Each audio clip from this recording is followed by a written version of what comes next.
Hey guys, so I just got done with my big Knightquest, The Crusade, huge multi-part review. So what do you do after that?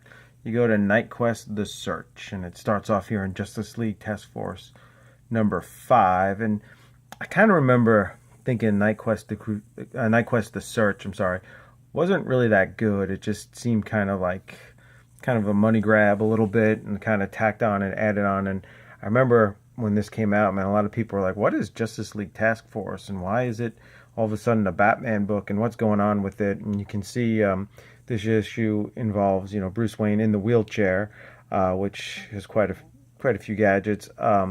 Bronze Tiger, Green Arrow, and Gypsy. Alfred is also a big part of the story, although he's not here. And it's got the JLI in the barcode for direct sales, and it's got a mistake too on the cover because if you look at the writer Michelini, but when you open it up, you can see the writer is actually Denny O'Neil, and this story it's a lot better than I remember, but it's not really that great either. It doesn't really do much to propel the larger Night Quest storyline. It's a two-part issue here, also in number 6, and this guy is really strange. And like about 7 or 8 times he says that he wants to what does he wants to say? He wants to make them screech like a monkey, and it's just kind of weird. But anyway, it basically starts off at Santa Prisca. Bruce Wayne's jet is landing here, and Alfred makes mention that Selina Kyle was on the jet, but she just kind of slipped away. And Bruce has got this spiffy new wheelchair created by Harold. And I remember reading this thinking, oh man, this is pretty cool that they're going to have two characters, Oracle and Bruce Wayne, both in wheelchairs, and that was pretty progressive. Although Bruce will not stay in that wheelchair very long, and Alfred, uh, you know, he's kind of a joke man in this one. He's got some jokes and one-liners that aren't really quite that funny.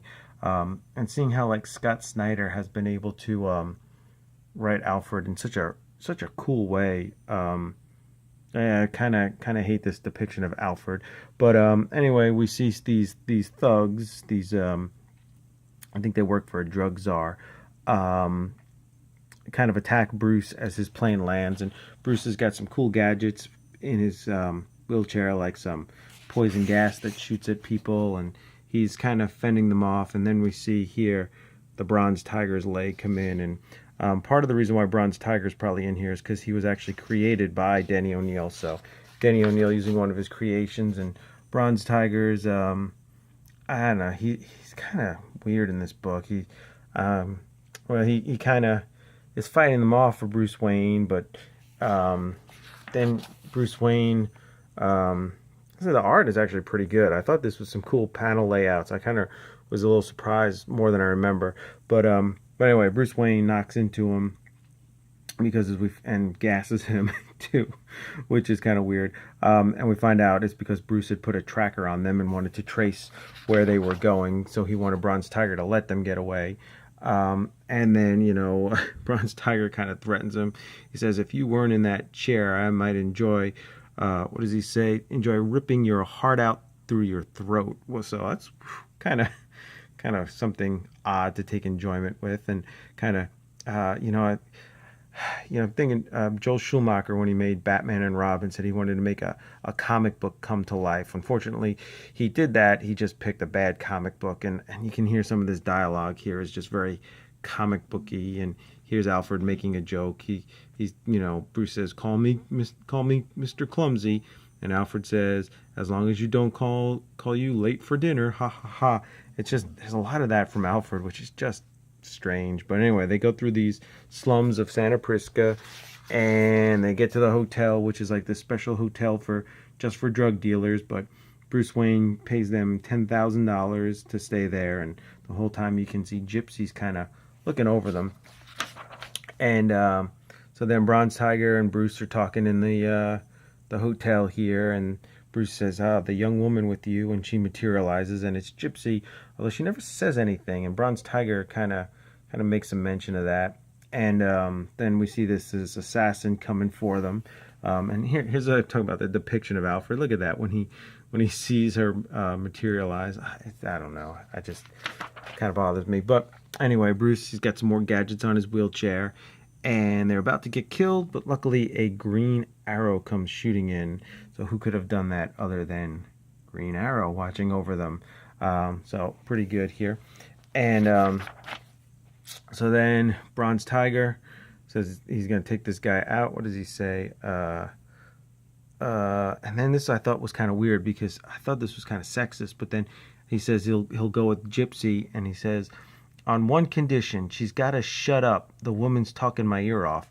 But then when I look back, I realized Gypsy doesn't say anything, and in all both issues, she only has like one line, which I had to look up. Like, was she mute or something? But I don't really get it. But then, and the other thing I didn't get is when they get to the hotel lobby, it says right here, then 5 flights of stairs later, but they never really say how he got the wheelchair up 5 flights of stairs. So I don't know. But anyway, I'm going to read into this too much. Then we get our boy. There's our boy, Tim Drake and Asbats. And Bruce, one of the cool things on it, has a antenna so he can call them in a secure line and block it out with white noise. And there's Tim Drake looking like he's like 35 years old. Asbats just standing over him there. And Tim basically says, come on, you gotta rescue my dad. It's my dad, please. So Bruce is doing all he can to try to find Jack Drake and Chandra. And so Bronze Tiger and Gypsy head over to the compound where they kind of scout it out for a little bit and looking at the guards. And then we see there's the guy who wants to make him screech like a monkey. And there's Chandra and Jack Drake. And Chandra's very concerned for Jack because he's not doing too well, and she's begging him, please let me just take care of him, and they won't till their boss arrives. And we just get a little bit more of this until we see out in front of the hotel where Bruce Wayne is staying, one of the bad guys with some kind of rocket launcher, and he takes aim at Bruce Wayne's window. He fires. The rocket takes a long time to get there, like 1, 2, 3, 4, 5, 6, 7, 8, 9 panels to finally get to the hotel. And then voila, boom, explosion. The whole thing comes down, and Alfred and Bruce Wayne are obviously dead. That's it. The search ends in one issue with them dead, obviously. Or did they survive? You'll have to find out in Justice League Task Force number 6, which we will do next time. So see you guys next time.